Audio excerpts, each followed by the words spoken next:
Good morning. The Pretentious Young Ladies was wonderful at the Old Town Playhouse in 2004. And that is 20 years ago. The actors and actresses were fabulous and very funny. And I'll take you in their dressing rooms and showing you how funny they are even when they're not on the stage.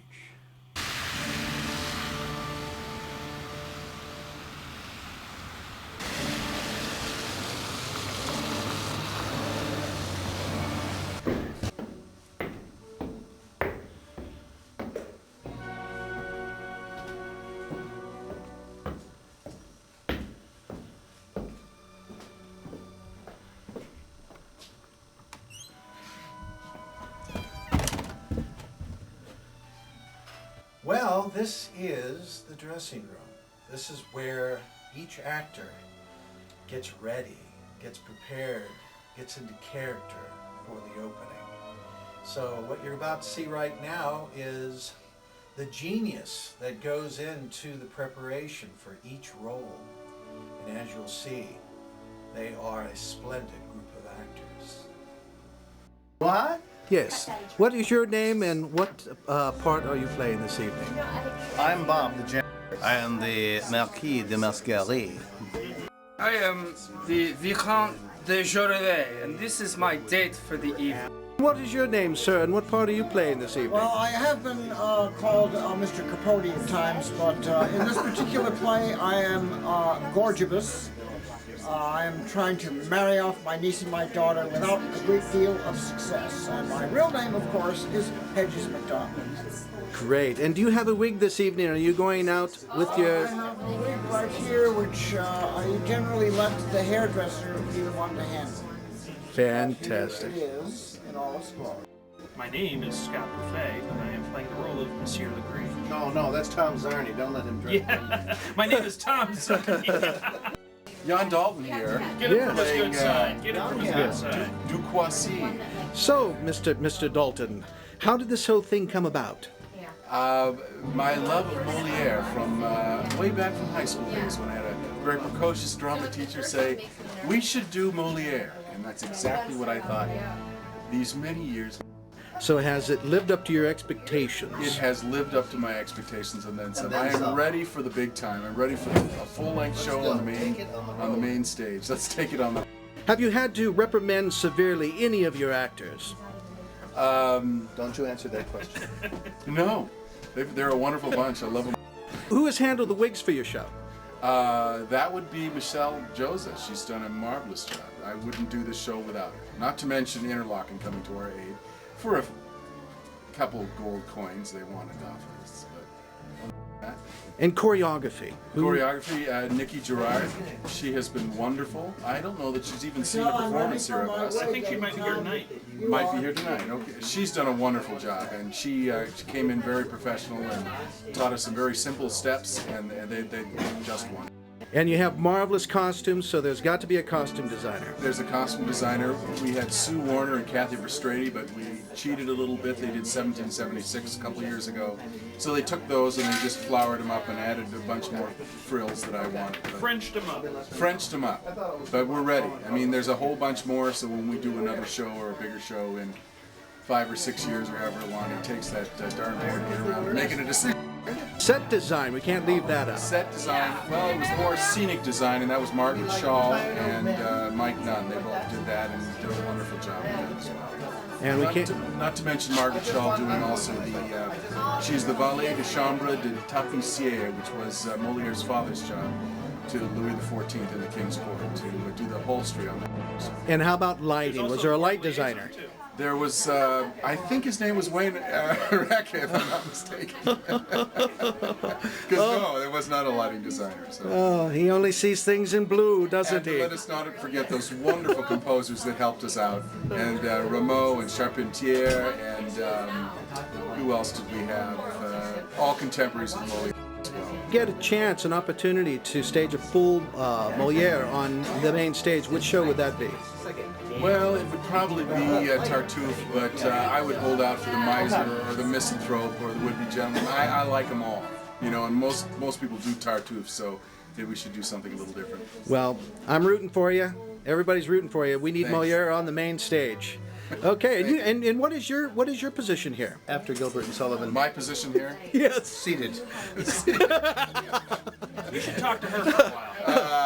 I'm just a nobody. I'm just an actor trying to make a buck. That's not true. You're Jan Dalton. I'm Jan Dalton, and I directed this show. Yes. That's right. What part do you play, Jan? I play Duquoisi, who's one of the rejected suitors, and who's also one of the thrasher men at the end of the show. And a real schmuck. And I'm also a porter. We're both porters. Porte, are you going to bring your hats tonight? Your porter hats? We might bring our hats tonight. But Fantastic. thank you for the time, and keep the checks coming. Bad. My name is Elizabeth Stewart, and I am Marat. I'm a maid. Oh, look at the camera. The camera loves your eyes. Here we go. Go ahead. Don't hide your cleavage. Yeah. Oh, we'll lower the. There we go. Okay, she's. So I'm leaving right this moment. So do you have any parting words? Right this moment. Do you have any parting words? My eyes are up here. Okay, I got you. I got you. Mine aren't. Okay.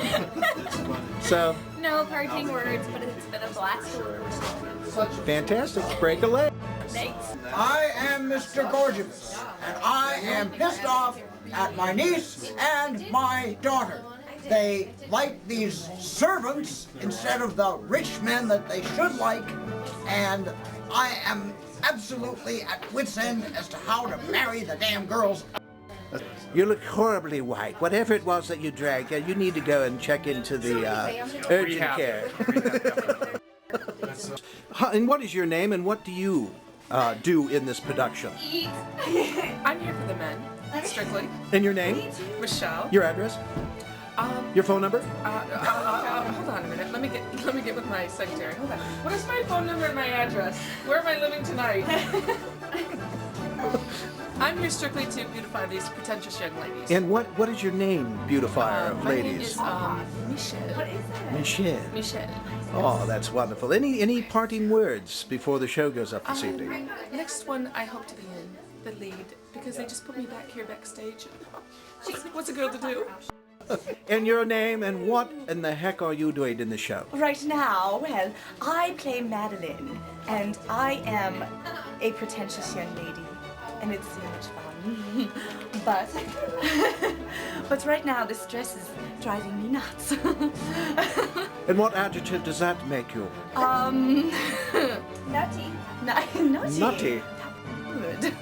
My name is Esme, and I am playing Cantos. But please don't call me by that outlandish name. No. I prefer Alessandra. It's much more graceful. So what is the highlight so far of your experience in being in the Pretentious Young Ladies? Being a pretentious young lady, actually.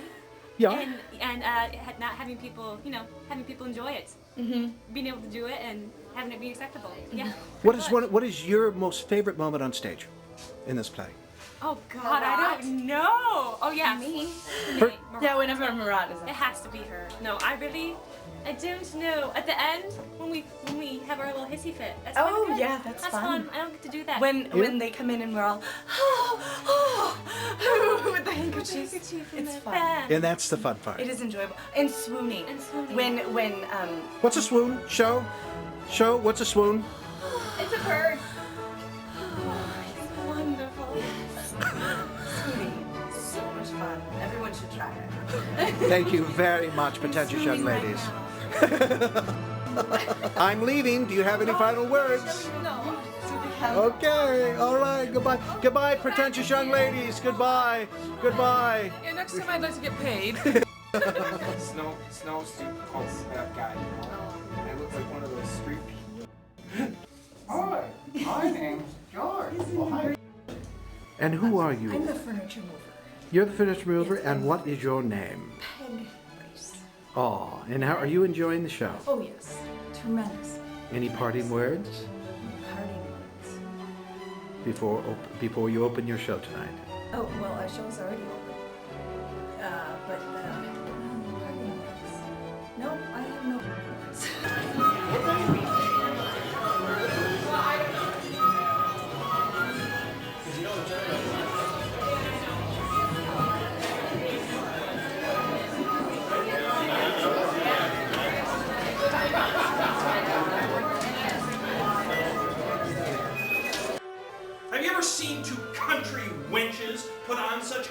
or to men of the world such as us treated with more contempt? They could scarcely bring themselves to offer us chairs. And there seems so many whispers passing between such little lips and such big ears. So much yawning and rubbing of the eyes and asking over and over again, what time is it? No matter what we said, did they ever answer us with more than a yes or a no? Could they have behaved worse if we were the two least eligible men in all the earth? I think you're taking the whole thing too serious. Indeed I am. Serious enough to intend to pay them back for their insulting behavior. I know what has caused them to snub us. It is this pretentious manner which first infected Paris and now has spread throughout the entire countryside. And these ridiculous hussies have caught a terrible case of it. What an unappetizing mixture. Pretentiousness and flirtation. I believe I have guessed how a man must behave in order to be welcome in this house. If you do your part, we will put on a little performance that will confront them with their stupidity and teach them to appreciate a true gentleman. But how? Tell me how. My valet, Mascarille, passes himself off among some people as a man of wit and fine manners. He plays the dandy and thinks himself as a man of wit. You had better ask them rather than us. All we can say is that we appreciate your kindness and remain, as always, your humble servants.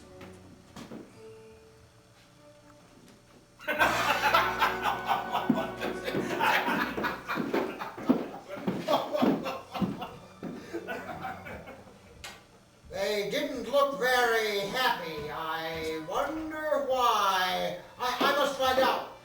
Marat! Marat! What is it, monsieur? Where are the young ladies? In their boudoir. Doing what? Making pomade for their lips. I'll pomade them. Tell them to come down. Tell them to come down. Those wenches with their pomades are trying to ruin me. I see nothing in this house but egg whites, virgin's milk, and 1,000 other mysterious concoctions. Since we've lived here, they've used up the lard from 12 pigs, and 4 servants could live out the rest of their lives with the sheep's teeth they've ground up at pastes. You spend my money greasing up your grinning faces? How did you behave towards those gentlemen to make them leave so coldly?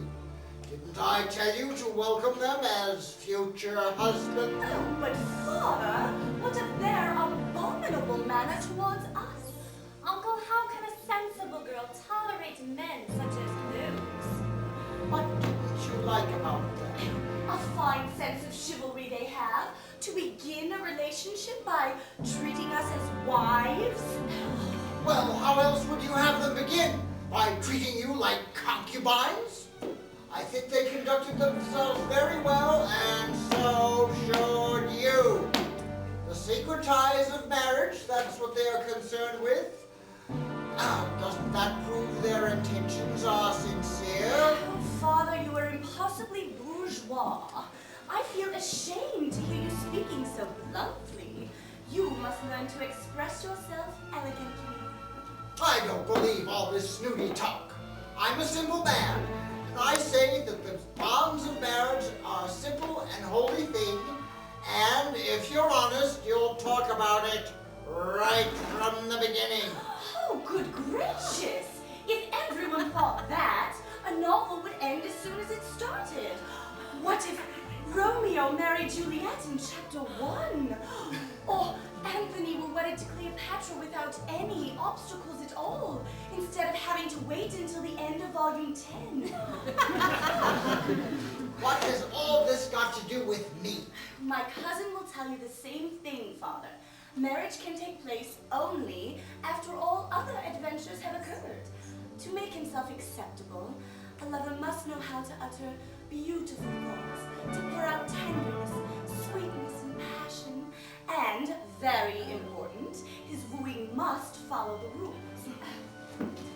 First, he meets the maiden he loves, out walking, or in church, or at a public ceremony. Or he is led by fate, in other words, a friend or relative, to her home, from which he emerges and dreams.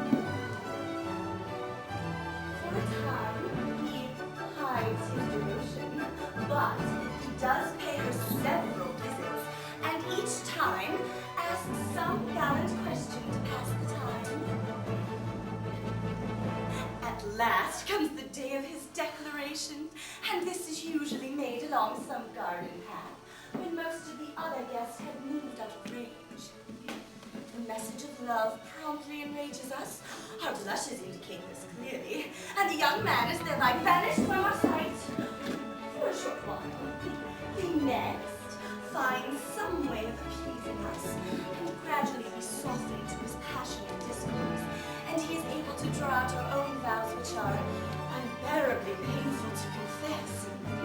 After that comes the adventures, the rivals who throw themselves in the way of true love, persecutions from the fathers, the jealousy caused by misunderstandings, the accusations, the heartaches, the abductions, and other assorted complications. That is how these affairs unfold. There are rules of chivalry and breeding that simply must be observed. But to leap from one end of the love affair to the other, to seize the novel by the tail, why, nothing, father, nothing could be more unromantic. When the mere thought of it makes my heart shiver. What the devil are you talking about? Is this what you call high style? My cousin has described it exquisitely, Uncle. How can we love the men who have only the crudest idea of gallantry? Their very appearance lacks that gracious air that impresses me. Coming to courtiers without a ribbon on their legs, or plume their hats, without touching up their hair after they walk in, and wearing clothes with not a single decoration on them. My heaven! What sort of lovers are they? Their drab outfits and dreary conversation, who could possibly have gone any further with them? Their shirt fronts come from the wrong tailor, and their coats were half a foot too short. I think the two of you are mad. I can't believe any of this gibberish conference, and you, man. Oh, please, father, don't address us by those outlandish names. Call us something more suitable. Outlandish names? Aren't they the names you were baptized with? Oh, how vulgar you are! I am simply astonished a man like you could have had a daughter of my quality. Could you imagine any novelist calling her characters Catos or Madeline? Either of those names would be enough to ruin the finest novel in the world. That is true. A delicate ear throbs painfully at hearing the pronunciation of such words. The names my cousin and I have chosen for ourselves, Victoria and Alessandra, are far more graceful, you must agree. Listen to me. I have only one thing to say. I don't see why you should have any other names than the ones you were given by your godparents. As for those gentlemen we were speaking of earlier, I know their families and properties, and I have made up my mind that you are going to welcome them as your husbands. I'm sick of having you on my hands. Keeping two girls out of mischief is too much trouble for a man of my age. All I can say to you, Uncle, is that I consider marriage quite distasteful. How is it possible to endure the idea of lying beside a man who is practically naked? Oh! We have only just arrived here. Let us breathe a while in Paris society and create the novel of our lives at leisure. Don't rush us into the climax. No doubt about it, they are totally beyond control. I don't believe a word of your nonsense. I am the master of this house. That is the end of the discussion. Either you get married, both of you, and soon, or so help me, I'll make nuns of you. Now, there's a footman here who wants to know if you're at home. Says his master would like to see you. Oh, you ignorant idiot! Learn to announce yourself with less vulgarity. Say, a necessary nuisance requests whether you are in a convenient state to be attended upon. Oh my, I don't understand Latin. And I haven't picked up my philosophy from those novels you read. Pertinent creature! How do I ever put up with her? Well, who is the master of this necessary nuisance? Says he's called the Marquis de Masquerie. Oh, my dear Marquis! Oh, Marat, go and say that he may make his entrance. He must be someone of culture who has already heard of us. Oh, definitely. Well, we shall receive him here rather than in our boudoir.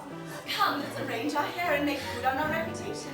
Oh, Marat, quickly, repair to the inner chamber with the Silver Beauty Counselor. Dear me, what sort of creature is that? Talk Christian to me if you want me to understand.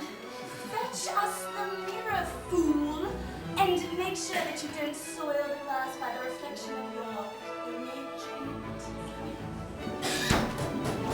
Stop, Moyers! Stop! Stop! There! There! There!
Miss Stewart! The ladies will be here in a minute. Tell them not to worry. I am comfortably sequestered to await them here. What? Oh, oh, oh, oh, the ladies are here! Oh. Dear ladies, you will be surprised, no doubt, at the audacity of my visit, but your reputation has wished this tiresome encounter on you. And your excellence exerts so powerful a charm on me that I pursue it wherever I can find it. It is not on our land that you should hunt for excellence. If there be excellence here, it is you who have brought it. Ah, no, ladies, I register protest against your words. Renown has indeed paid you fair tribute, and you shall hold hearts for strong and win all tricks from the most gallant men in Paris. Monsieur, your tongue is much too liberal with his praise. My cousin and I will endeavor not to take its sweet flattery too much to heart. My dear, bring a few chairs. Marat! Marat! Quickly, array the commodities of conversation. Array of who? Chairs. Oh,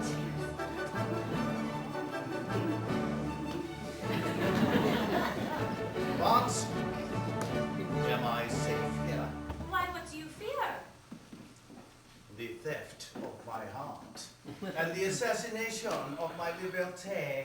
I see eyes about me that are like naughty boys, ready to capture me and treat me like a Moorish prisoner of the Turks. No sooner do I approach them than they stand murderously on guard. By my soul, I do not trust them. I must flee unless you promise they shall do me no harm. Oh, do not be afraid. Our eyes have no wicked designs on you, and your heart may rest assured of their truthfulness. But please, monsieur, do not resist this chair, which has been holding out its arms to you, satisfy its desire to embrace you.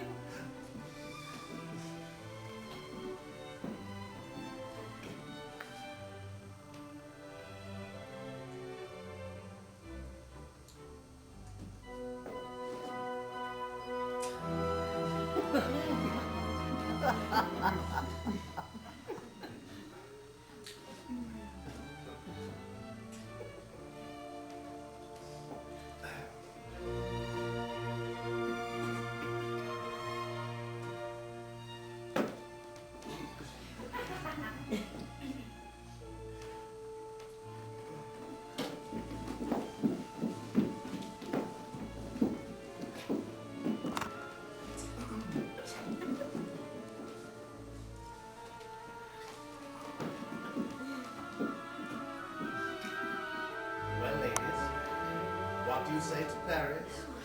Alas, what can we say? It would be the obverse of reason to deny that Paris is the great emporium of marvels, the very center of good taste, high wit, and chivalry. For myself, I declare that outside of Paris, there is no hope of salvation. That is the most indisputable truth. The streets are muddy, but one has one's sedan. One does indeed. The sedan is a miraculous stronghold against the onslaughts of mud and bank premises of weather. Do you receive many visitors? Who is your leading personality? Unhappily, we are not yet known, but we are becoming acquainted, and we have now come close to a lady who has promised to bring us here all the celebrities of the day, as well as certain other gentlemen who have been recommended to us as sovereign authorities of good taste. Oh, I could attend to this better than anybody. They all come to visit me, and I can honestly say that I never rise in the morning without finding a half dozen of the great minds of Paris waiting at my bedside. We would be most beholden to you, monsieur, to the deepest depth, if you would do us this kindness, for after all we must meet all of those gentlemen if we are to belong to the cream of society. As you well know, a single visit from any of them is enough to establish a person's reputation. These brilliant gatherings teach you hundreds of things that you must be aware of in order to have that essence of sophistication. As you become acquainted, you learn new witticisms from the pretty exchange of prose and verse. Oh, this one has composed a madrigal to celebrate a conquest. That one has thrown off a few stanzas to bewail an infidelity. But this is the sort of thing that makes you respected, and if you cannot keep up with it, I would not give a fig for all the wit in the world. Yes, I find it utterly ridiculous for a person to think he is able to keep up with the world unless he knows about even the tiniest four-line verse that is written that day. Why, I would die of shame if someone asked me if I could sing a new poem when I hadn't. True. It is downright embarrassing not to be a party to everything the moment it is written, but... Don't be disturbed. I will establish a French Academy of Fine Minds here, in your home. And I guarantee there will not be one verse of poetry in Paris that you won't know by heart before anyone else. I may say, in all modesty, that I scribble myself when I feel like it. And as they flow through the most exclusive channels in Paris, you are likely to hear some 200 of my songs, an equal number of sonnets, 400 epigrams, and over 1,000 madrigals, not counting my enigmas and profiles. Oh, I am furiously fond of profiles. I believe nothing flashes more with the dazzle of a profile. Profiles are difficult. They call for a profound mind. You will see a few of mine that will not displease you. I, as it happens, am devoted to enigmas. Now they put the intelligence through its paces. I tossed off 4 this morning. I'll give them to you to work out. Madrigals are enchanting when they are well formed. My special talent. I am composing a history in madrigals of the Roman Empire. Oh, how elegantly beautiful. I must claim a copy if you have it published. You shall each have a copy, I promise, in the finest binding. It is, of course, below my dignity and standing to publish books in my own name. I allow them in print only to oblige the publishers who persecute me. Still, it must give you great pleasure to see yourself on a printed page. I suppose so. Oh, that reminds me, I absolutely must recite an impromptu. I wrote it yesterday during a visit to a friend. Notice, you know, I'm devilishly powerful when it comes to impromptu. The impromptu is the ultimate touchstone of wit. Listen to this one. We do so with all our ears.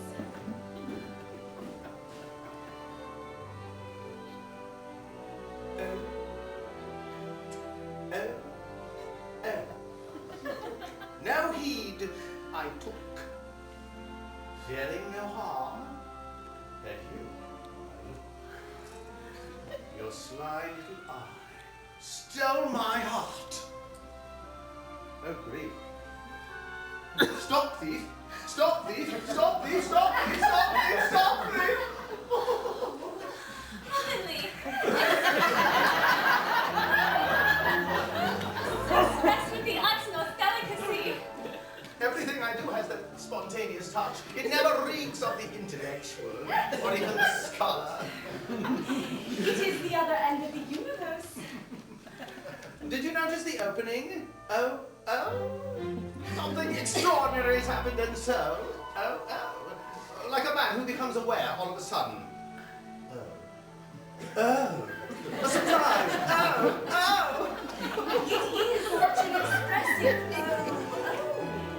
It doesn't seem like fun. What are you saying? Oh, this is the sort of thing we can never have enough of. Oh, nothing less. I would have rather written that oh than an epic poem. My God, but you have good taste. Quite good. What do you like? No heed I took, meaning I was not watching out when I should have been, meaning I should have been on guard. Next, fearing no harm.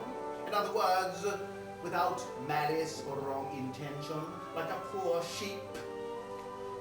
At you I looked. That is, I considered you. I observed you. I contemplated you. Your sly little eye. What do you think of that word sly? Isn't it well chosen? Methodically. Sly, cunning, furtive, like a cat who has just caught a mouse. Sly. It could not be more apt. Stole my heart, carried me away, ravished me. Stop thief, stop thief, stop thief. Don't you think that's a man running and shouting after a thief to make him stop? Stop thief, stop thief, stop thief. So spiritual, so gallant. Would you like to hear the melody I put to it? You studied music? I? Never. Oh, then how did you compose it? Men of quality know everything without having to learn anything. Of course, dear. Tell me if you like the melody. Do, re, mi, fa, sol, la, ti. Do, re, mi, fa, sol, la, ti.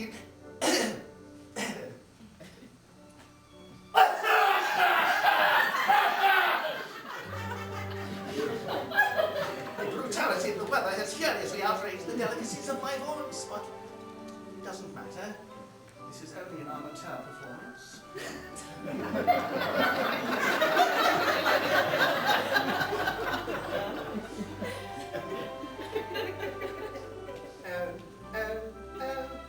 No heed I took, fearing no harm at who I look. Your sly eye stole my heart. Oh, breathe. Stop thief, stop thief, stop thief, stop thief, stop thief, stop thief, stop thief, stop thief.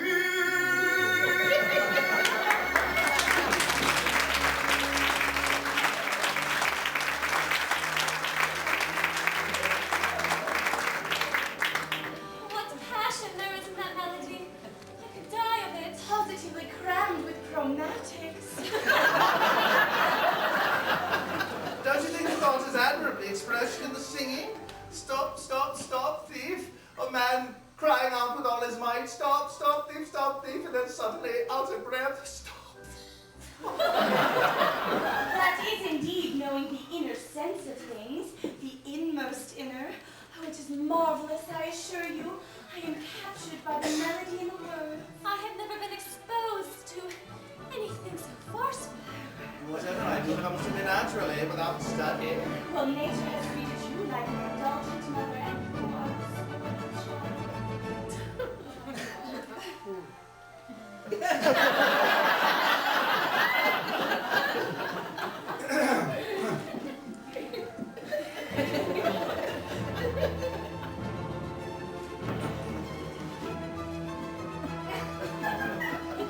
Tell me, how do you spend your days? doing nothing. Until now, we have been starved of entertainment. Would you like me to escort you to the theatre one day soon? They should be performing a little something that I would like us to see together. Well, how could we refuse? But I must ask you to applaud in the right places. I am committed to the play's success. The author came to see me about it this morning. We have a custom in Paris. Authors come to us, men of quality, to read their plays, and if possible, to read our public watch to secure their reputation. As you can imagine, once we have read something and liked it, nobody in the cheap seats dares to contradict us. I am a man of scruple, and when I give a playwright my promise, I always shout, "Author! Author!" before the house lights go off. We understand perfectly. Paris is a scintillating place, and 100 things happen every day that we know nothing about in the provinces, however brilliant we may be. You have told us enough. Now that we know, we will do our duty and proclaim our admiration in the right places at every word that is spoken. I may be wrong, but you look to me like somebody who has written. Well, I don't deny there may be something in what you say. We must say it. Between ourselves, I have written a play which I intend to have performed. Oh, which company will you give it to? What a question. Naturally, the civic players. They're the only ones who know how to play for effect. The others, for example, Theatre North, are ignorant fellows who talk like people. They don't know how to snort out their lines. Or to pause to make a strategic point. After all, how can we recognize a fine line if the actor doesn't pause to warn us that it is time to show our appreciation? That is the only way to let the audience feel the beauty of a work. The lines are worth no more than what the actors endow them with. By the by, what do you think of my accoutrement? Don't you very well suited to this outfit? Wonderfully well. The ribbon is well matching. Curiously well, it is pure Paris. What do you say to my daughter? It is terribly right. Without boasting, I must mention that this coat is 4 inches longer than that of anyone else. I have never seen such elegance. Now bring your nasal passages within perfume range of these gloves. Oh, their odor is terrifically good. I have never breathed a more elusive fragrance.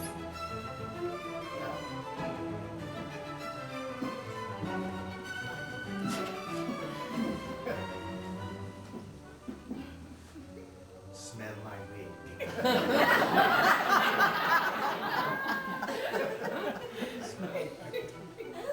How subtle! It touches the sublime deliciously. Imagine my clothes, what do you think? Paralyzingly beautiful. Can you believe this Hedges costume? I insist, I only buy the finest. You and I are one, impeccably particular about clothing, right down to my understockings. I simply couldn't bear anything that doesn't come from the most expensive seamstress. Gently, gently, ladies.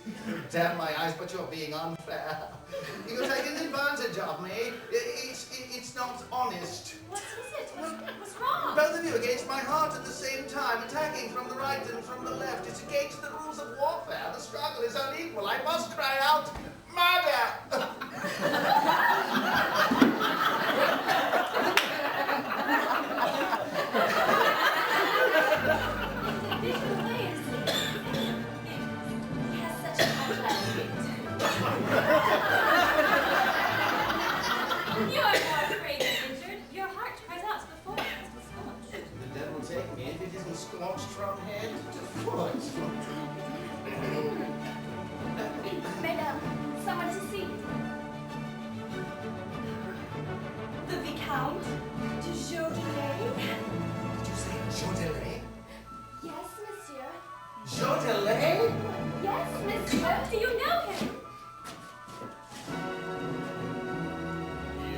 set it free.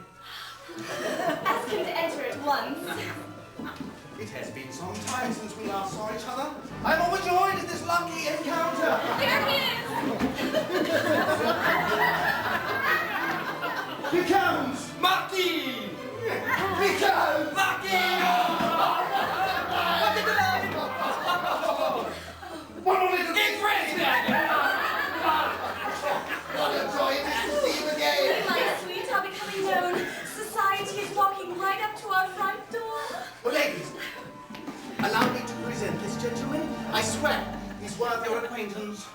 I come to pay you the homage you deserve, which is so assuredly due your worth and recognition. Indeed, you push civility to the utmost confines of flattery. We must mark this day on our calendar as a day of highest worship. Rot! Can't you see that we languish for another chair?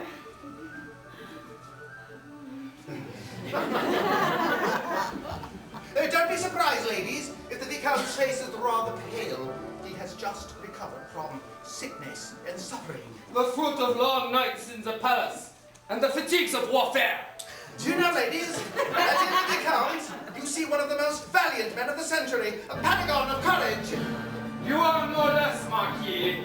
We all know to what you are capable of. It is true that wherever the fighting was the thickest, we have been together. And the heat the hottest. Yes, but not as hot as it is here. We met in the army, the very first time we saw each other. He was commanding a regiment of cavalry in the Maltese galley. But you enlisted before I did. I was only a petty officer when you were in charge of 2,000 cavalrymen. Yes, war is a fine thing, but damn my wounds! Today, there is almost no recognition in court for distinguished men of arms like us. I am tempted to hang up my sword. I must say that I have a furious tenderness for swordsmen. I admire them too, but I like my bravery seasoned with wit. Become. Do you remember that crescent-shaped fortress that we seized from the enemy at the siege of Arras? What do you mean, croissant-shaped? It was a full moon! I think you must be right. I ought to be right, by God. I was wounded in the leg by a grenade. I still carry the scars. Touch it lightly. You feel the look? That's it. The scar is enormous. Take my hand. Feel this at the back of my head. There, you got it? I can certainly feel something. It must not worry that I took full blast during my last campaign. Here's a bullet that went in the front and came out the back when we are attacking at Gravely. And now, I will show you a truly wicked woman. Oh, you need not. We believe it without seeing it. But these are my marks of honor. They show what kind of a man I am. We can see what kind of a man you are. Come.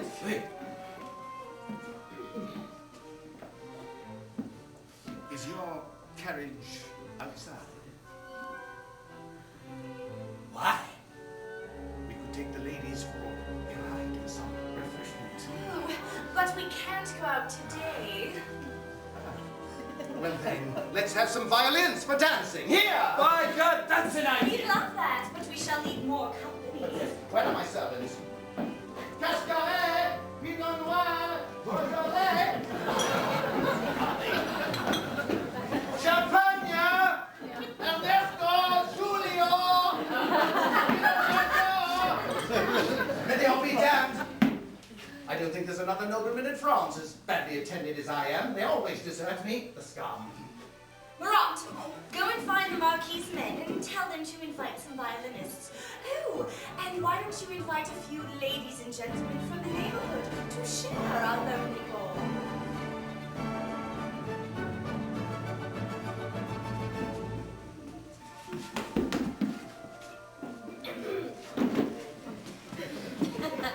Speak out.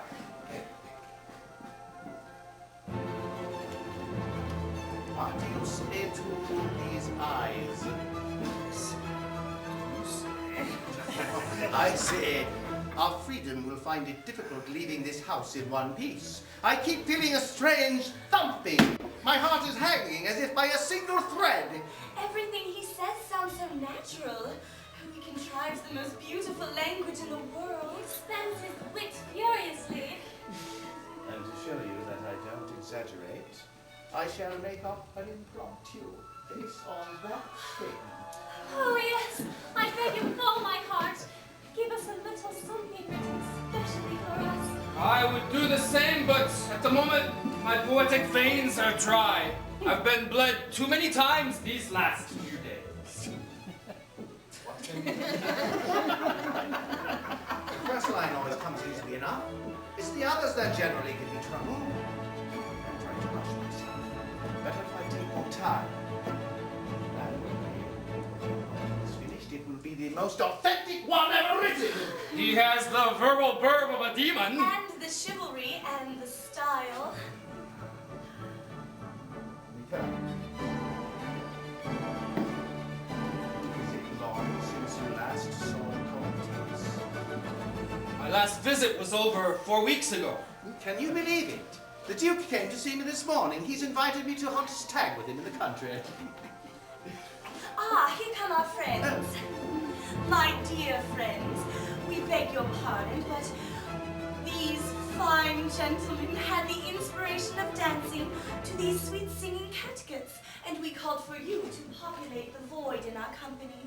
Now, this is only a makeshift dance. One day soon we shall hold a formal ball. Are the violins ready? Yes, monsieur, ready. Then let us take our places, ladies. Has such an elegant physique. He carries himself like a dancer.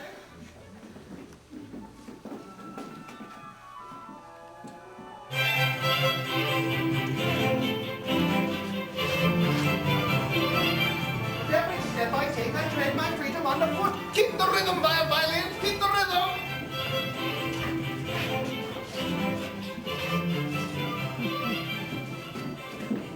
The ignoramus, impossible to follow their beat.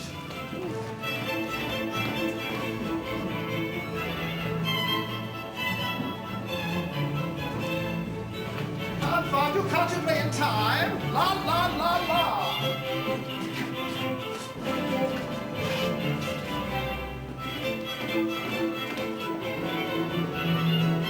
A firm beat, you rural scrapers! And don't push the speed so hard! I've scarcely left my sick bed!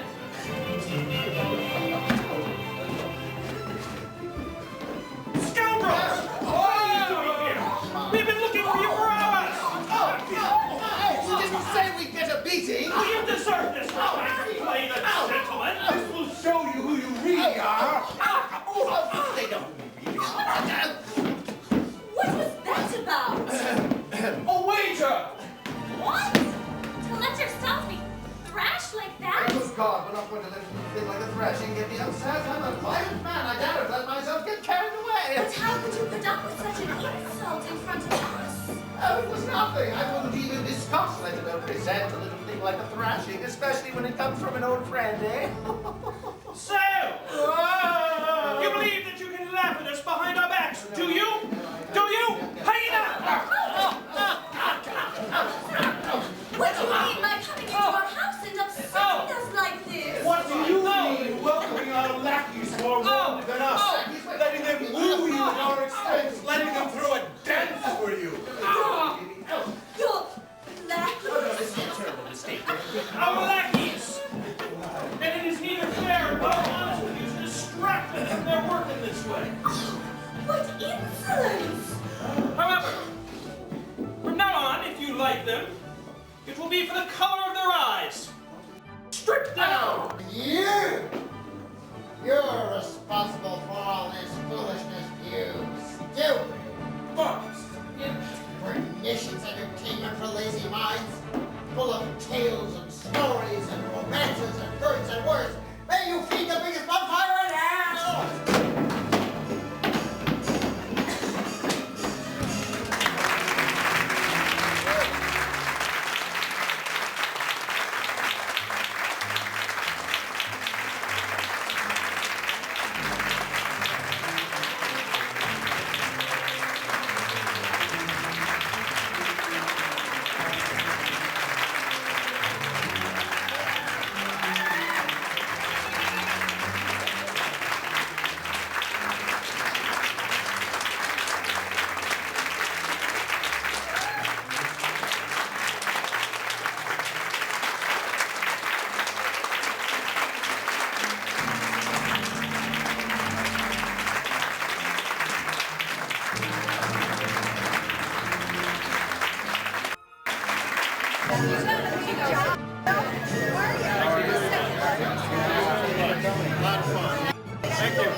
Down to 3 cents, you guys feel like going down.